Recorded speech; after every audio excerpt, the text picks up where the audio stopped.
and your diaphragm is 360 degrees as it descends on an inhale. It's like an umbrella.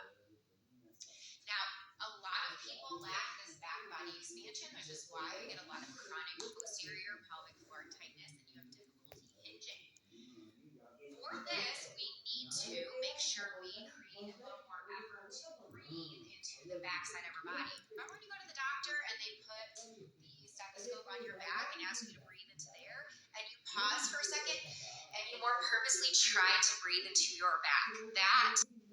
So that's what we're going for, okay? And so the narrow knees child's pose is trying to purposely block too much front body expansion, which a lot of people overly inflate toward the front. If you have prolapse, stress incontinence, you really need to learn lateral and back body expansion.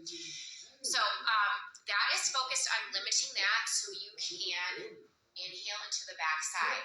And once you learn how to breathe into there, then your next step, and I always coach people, is, all right, now that you've felt that, can you create some more mind-body connection and feel that when your back expands, what do you feel in the back of your bottom, the back of your pelvic floor?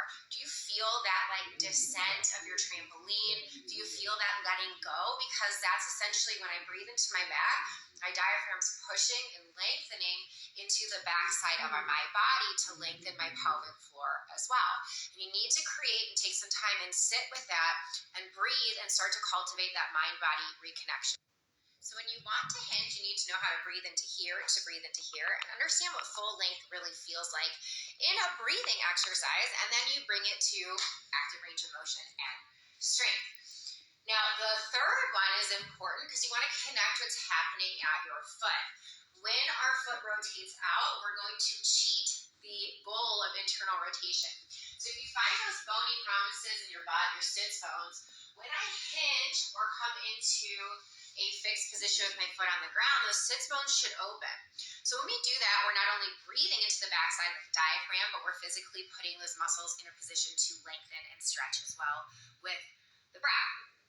So you need to know what's happening at the foot, because if the foot rotates out, we're not actually achieving that goal of internal rotation. Our body will cheat to mimic it, as well as dumping into the low back. So if you overly arch, you're not going to be getting that internal rotation.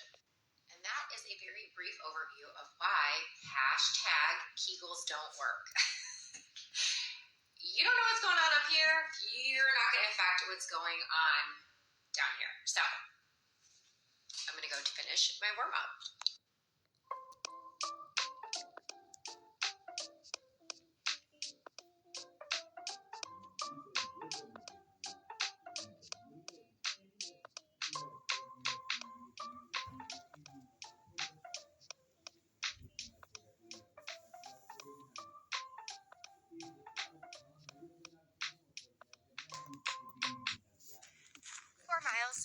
Leak-free.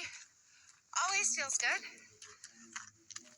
We have nice weather right now, which no one here wants to complain about.